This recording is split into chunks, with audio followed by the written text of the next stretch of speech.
Ma l'avete vista quanto è grossa la coppa che ha vinto l'Inter ad Hong Kong? È una roba gigantesca, tocca pagare l'extra in aereo per portarla prima in Australia e poi a Milano. Ma al di là delle battute, è stato un buon test quello dell'Inter contro il Manchester City, un buon test che ha dato tanti spunti, forse soprattutto di mercato, in un weekend di amichevoli in cui Spalletti alla Juventus si è lamentato per il mercato, Gasperini soprattutto ha lanciato un po' delle sue frecciate per il mercato della Roma e anche Christian Chivu però con il suo stile e la sua misura è stato comunque molto chiaro su quello che si aspetta dal mercato. E allora ne parliamo in questo nuovo episodio di oggi in cui vi do il benvenuto e ben ritrovati amiche e amici passioni interisti. In questo episodio vi invito a lasciare un mi piace, se non lo hai ancora fatto iscriviti subito al canale, mi raccomando, clicca sul tasto iscriviti così non ti perdi i nostri contenuti, le nostre dirette. Ieri durante Manchester City Inter eravamo più di 4.000 ragazzi a un certo punto, impressionante. Vi aspetto nel club www.passioneinter.club, qua in alto devo imparare, ecco,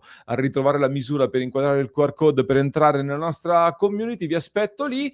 Non sto qui adesso in questo contenuto a ripetere la mia analisi della partita che trovate già sul canale che ho pubblicato nella giornata di ieri con tutti gli spunti che sono arrivati da questa partita.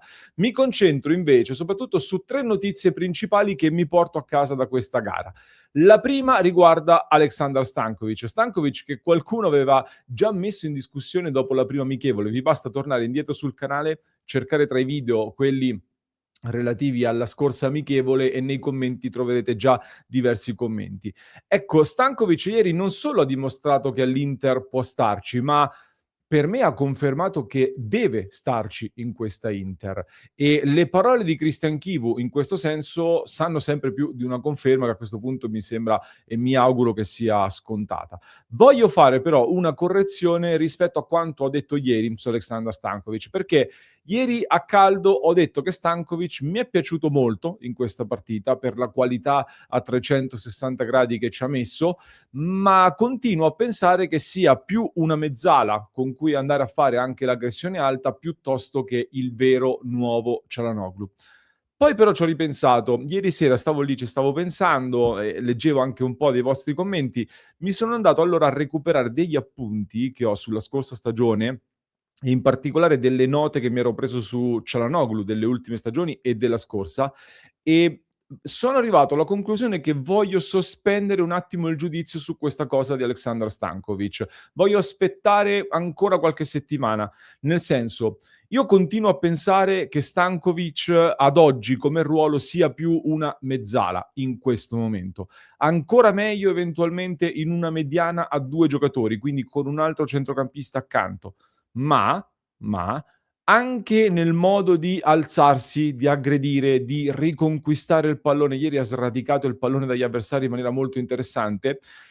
Sono delle cose che comunque, se vi ricordate, Chivo aveva chiesto anche a Çalhanoğlu l'anno scorso ed è stata una cosa che a Çalhanoğlu in alcuni momenti ha creato anche qualche difficoltà, secondo me, ma è una cosa che gli veniva richiesta e che quindi Stankovic ha rifatto in questa partita, dandomi la sensazione che effettivamente si stia lavorando su di lui come appunto si è lavorato su Hakan Çalhanoğlu. E se Chivu ci vede quelle cose, io ragazzi di Chivu mi fido e quindi voglio sospendere il mio giudizio e voglio, ecco, con curiosità vedere quello che succede. Anche per questo la seconda notizia è relativa a Andy Diouf. Io su Diouf, ragazzi, ormai penso che siamo tutti d'accordo su una cosa, perché può piacere, può non piacere, qualcuno dice che è un fenomeno, qualcun altro dice che non capiamo niente e quindi è un giocatore non da Inter. Io lascio a ognuno di voi la vostra idea, ognuno è libero di pensarla come vuole. Ovviamente di sicuro però siamo d'accordo e dobbiamo essere d'accordo nel dire che questo ragazzo qualcosa ce l'ha. Sotto al cofano, come dico sempre, un motore c'è in termini di voglia, di intraprendenza, di fame, di attacco, punta all'uomo, ci prova, è uno che delle cose le ha. Luis Enrique, che è il confronto che facciamo sull'esterno, con tutto il rispetto, invece rimane sempre molto più timido, uno che fatichi anche a ricordartelo in partita, sinceramente. E questo ci collega al terzo elemento, che è quello più importante che vi volevo portare in questo contenuto, che ci porta alle dichiarazioni poi di Christian Chivu. Un Christian Chivu che come detto, ci ha dato delle note importanti e un indirizzo su quello che dobbiamo aspettarci nelle prossime settimane di mercato. Anzi, praticamente Christian Chivu ha preannunciato il colpo che si aspetta in queste settimane di mercato. E venerdì in conferenza stampa, vado a recuperarvi le parole, perché dal sito ufficiale dell'Inter le dichiarazioni di Christian Chivu sono state ritagliate, quindi in un primo momento, quando le abbiamo lette senza poter ascoltare il video, quindi le parole di Chivu, c'erano sembrate, ecco, un po' vaghe, ma comunque interessanti. Nel momento in cui invece io ho trascritto letteralmente, parola per parola, le parole di Christian Chivu in conferenza stampa, la questione si è fatta molto più interessante. Christian Chivu aveva detto sul mercato, a proposito degli esterni e non solo: a questo punto ci vuole pazienza, prima di tutto, perché il mercato è ancora lungo, poi siamo tutti bravi a capire quelli che sono gli innesti. Quello che in questo momento manca, soprattutto dal punto di vista dei doppi ruoli. Quello che io ho sempre chiesto è di alzare il livello di questa squadra, di aggiungere giocatori che permettano di alzare il livello, giocatori importanti, giocatori che hanno tanto entusiasmo, che hanno voglia di far parte di questo gruppo meraviglioso. Siamo molto attenti e vigili su quello che è il mercato, quelle che sono le opportunità per far sì che si riesca ad alzare il livello, per far sì che si mantenga il livello di competitività che questi ragazzi hanno da molti anni. Queste sono le testuali parole di Christian Chivu l'altro giorno in conferenza stampa. E il passaggio più importante, più esaltante, diciamo così, anche per chi segue l'Inter da tifoso, è sicuramente quello degli innesti di livello. Dice Chivu: ok, colpi, va bene gli acquisti, ma devono essere acquisti che alzano il livello, come è John Stones, sia per Chivu che per me. Io sono assolutamente d'accordo su questo. Ma con queste parole torniamo per la terza volta in questa settimana. La settimana di mercato dell'Inter ci porta a dover tornare per la terza volta sul campetto, dove io, sentendo parlare Chivu dei doppi ruoli, cioè dei 2 giocatori, per ogni casella del reparto, avevo detto: "Sì, noi tutti siamo d'accordo che servirebbe un esterno". Però se andiamo a vedere la formazione, ad oggi la vera casella scoperta è quella del vice Di Marco, dove Carlos Augusto si sta dividendo tra vice Bastoni e vice Di Marco, e io ho sempre detto: a me Carlos Augusto convince di più da terzo in difesa piuttosto che da quinto. Curiosamente ieri Chivu ha ridetto la stessa cosa, quindi siamo molto in linea, siamo molto collegati io e Christian Chivu anche in questo aspetto. Ma, diciamo che sul tema dei doppi ruoli Chivu quindi ci aveva dato l'indizio, però c'era ancora la possibilità di discutere sul fatto che magari la lacuna potesse essere più a sinistra. Dopo la partita col Manchester City, quando poi ha parlato ai microfoni di Sky, noi non eravamo in diretta perché le dichiarazioni sono arrivate molto dopo, e Christian Chivu, ragazzi, è stato ancora più esplicito, perché gli chiedono se serve un esterno destro e Chivu dice: "Lo capite da soli anche voi che, se andiamo a contare, l'Inter tra destra e sinistra ha 3 esterni quando ne servono 4. Carlos Augusto lo considera nei 3 dietro e quindi sono 3 esterni per 4 posti necessari". E poi dice: "A seconda se consideriamo Luis Enrique a destra o sinistra, ne manca comunque uno". Questo è un passaggio quindi più chiaro di così, secondo me Christian Chivu non poteva essere nel preannunciare cosa dobbiamo aspettarci dal mercato adesso. Quindi l'annuncio qui lo ha fatto: Chivu vuole un esterno, lo dice, non sbatte i pugni sul tavolo come fanno altri, ma lo rende esplicito e molto chiaro.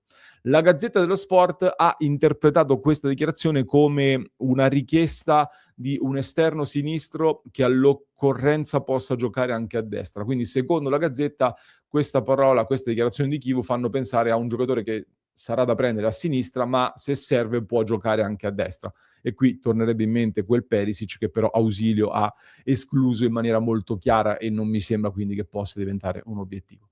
Il Corriere della Sera oggi invece è stato secondo me un po' più fantasioso ancora, perché ha parlato di un'ipotesi che per me sarebbe clamorosa, ovvero Luis Enrique va a sinistra con Di Marco, a destra rimangono Diouf e, attenzione, si alza Pavard. Quindi Pavard che va a fare l'esterno a tutta fascia, così c'è la possibilità e lo spazio per fare l'investimento grosso su Romero in difesa, per comporre una difesa con Romero, Akanji, Bissek, Stones, Carlos Augusto e Bastoni, una roba che sarebbe veramente clamorosa.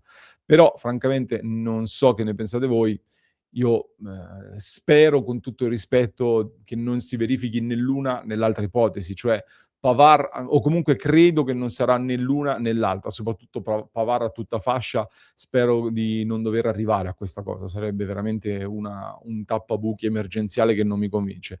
A me sembra evidente quindi che Chivu voglia un esterno destro, non sinistro come dice la Gazzetta, ma forte, titolare, che alza il livello appunto, altrimenti eri pronto a investire una vagonata di soldi su Palestra, poi eri pronto a mettere una cifra importante su Kalaili e adesso cambi totalmente. Palestra e Kalaili sono 2 giocatori, ragazzi, piuttosto simili, 2 giocatori comunque da binario di fascia, che fanno la fascia, che hanno gamba, che vanno col pallone in conduzione, ma soprattutto che hanno dribbling, saltano l'uomo e poi hanno anche l'abilità di andare al cross, sono anche ottimi crossatori. Vi ricordate quante volte vi ho detto si sta costruendo un Inter che rifornisce le punte con Palestra ed eventualmente Kalaili? Ecco, Diouf ce l'ha questa intraprendenza, però giocando a piede invertito non è lui il crossatore dal fondo, dalla destra, perché il destro praticamente non ce l'ha. Anche ieri ha avuto un'occasione in cui poi col destro ha titubato un attimo in area di rigore e il passaggio è arrivato dopo. Quindi tu Inter eri così convinta di sforare ogni tipo di budget per dei colpi così importanti e poi cambi totalmente idea? Per carità, se non trovi il profilo giusto non è che devi buttare dei soldi, però Chivu quell'esigenza tecnica e il volere un uomo molto forte a destra te l'ha palesata. Con Luis Enrique che a quel punto, come ha detto lo stesso allenatore e come dicevo nei giorni scorsi anch'io, lo potrebbe vedere anche a sinistra, come per esempio giocava nel Marsiglia, anche se al Marsiglia era molto più offensivo, era un'ala praticamente nel 3-4-2-1, ma io vi vorrei ricordare che anche Barella nelle scorse ore ha detto che Chivu gli sta chiedendo delle cose diverse. Chivu gli sta chiedendo, per esempio, se vi riguardate bene anche le heatmap della gara contro il Manchester City, quando Diouf si accentra è Barella che va ad allargarsi molto, cosa che Barella già faceva da tempo di allargarsi molto, ma in questo caso è ancora più evidente come Barella vada a riempire quello spazio che Diouf lascia vuoto tornando più verso il centro e deve dare anche più equilibrio a questa squadra, una squadra che non a caso vuole costruire una difesa molto forte e Romero rimane un obiettivo, come rimane un obiettivo anche Curtis Jones in mezzo al campo, ma non ai 40-45 milioni, anche qui ogni settimana che passa si sale di 3, 4, 5 milioni di euro, sempre di più, ma i 45 milioni che chiede il Liverpool per un giocatore che scade tra un anno, l'Inter non li vuole mettere sul piatto. Quindi